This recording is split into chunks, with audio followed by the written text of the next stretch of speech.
बड़ी खबर आपको दे दें। उत्तर प्रदेश में विधानसभा में विस्फोटक पाए जाने के बाद ऐतिहासिक कदम उठाए गए हैं। कई महत्वपूर्ण कदम उठाए गए हैं। संसद भवन की चेकिंग के लिए एक स्पेशल टीम 7 स्निफर डॉग और इलेक्ट्रॉनिक डिवाइसेस के साथ चेकिंग करने पहुंचे हैं। बड़ी खबर इस वक्त की जो कि दिल्ली से सामने आ रही है, संसद भवन से ये सामने आ रही है। स्निफर डॉग इलेक्ट्रॉनिक डिवाइसेस के साथ चेकिंग करने के लिए एक पूरी की पूरी टीम इस वक्त पार्लियामेंट पहुंची है। लोकसभा, राज्यसभा और केंद्रीय हॉल की सीटों की नीचे की तलाशी शुरू की जा चुकी है। यानी कि ये बात बिल्कुल साफ है, कहीं ना कहीं से कुछ इनपुट्स मिले होंगे जिसके आधार पर अब इस तरह से तलाशी आगे बढ़ाई जा रही है। पूरे संसद भवन को सैनिटाइज किया गया है। सिक्योरिटी टीम करेगी, जो जांच एजेंसियां हैं या फिर जो सिक्योरिटी की टीम इस वक्त वहां पर लगी हुई है वो पूरी जांच करेगी मामले की। संसद भवन में सुरक्षा जांच शुरू हो चुकी है। विकास भदौरिया इस वक्त हमारे साथ और ज्यादा जानकारी के साथ जुड़ चुके हैं। विकास, संसद भवन की सुरक्षा की चेकिंग की जा रही है इस वक्त?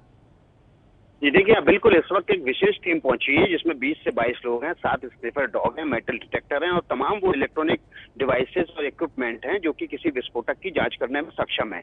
ऐसे 22 लोगों की टीम इस समय संसद भवन के भीतर है और दोनों सदनों, राज्यसभा, लोकसभा के अलावा केंद्रीय कक्ष की सीटों के नीचे भी खास तौर पर तलाशी ली जा रही है, क्योंकि उत्तर प्रदेश विधानसभा में जिस तरह से विस्फोटक सीट के नीचे मिला है उसके बाद अब सिक्योरिटी एजेंसीज के कान खड़े हो गए हैं। और चूंकि ये एनईपीटी ऐसा प्लास्टिक विस्फोटक है जो कि ना एक्सरे में पकड़ में आता है, ना ही इसको स्निफर डॉग सूंघ सकते, इसलिए खास तरह की इलेक्ट्रॉनिक डिवाइसेस लेके आए हैं सिक्योरिटी एजेंसी, जो विशेष दस्ता है और वो पूरे संसद भवन की सिक्योरिटी को जीरो इन करने में जुटा हुआ है। हालांकि डेली बेसिस पर संसद में डेली एंटी सबोटाज यूनिट होती है जो संसद की सुरक्षा सिक्योरिटी को जीरो इन करती है, लेकिन उत्तर प्रदेश में ये खास प्लास्टिक विस्फोटक पाए जाने के बाद एक विशेष दस्ता 22 लोगों का इस समय संसद भवन के भीतर है और जो कि संसद भवन की पूरी सिक्योरिटी को जीरो इन कर रहा है। पूरी सिक्योरिटी इस वक्त देखी जा रही है वहां की। तो क्या विकास, ये माना जा सकता है कि जिस तरह के विस्फोटक की बरामदगी यूपी विधानसभा में 12 तारीख को हुई है, अब चूंकि वो मेटल डिटेक्टर भी नहीं पकड़ सकता है, खोजी कुत्ता भी नहीं पकड़ सकता है, तो वो पकड़ में आ सके कुछ ऐसे इलेक्ट्रॉनिक डिवाइस क्या हो सकता है आगे आने वाले दिनों में लगाए जा सकते हैं, चाहे वो विधानसभा हो या फिर संसद भवन हो? जी हाँ, देखिए, संसद की सिक्योरिटी हर 6 महीने पर रिव्यू होती है और पूरी सिक्योरिटी के मद्देनजर जहां भी सुरक्षा एजेंसियों को लगता है कि यहाँ कुछ लैप्सेस हैं, उनको यहाँ जिस जगह पर लगता है कि कुछ कमियां, उनको दूर करने के लिए तुरंत एहतियाती कदम उठाए जाते हैं। इसके अलावा अब जब प्लास्टिक के विस्फोटक उत्तर प्रदेश के सदन के भीतर मिल रहा है, ऐसी सूरत में निश्चित रूप से सुरक्षा एजेंसियों के कान खड़े हुए हैं।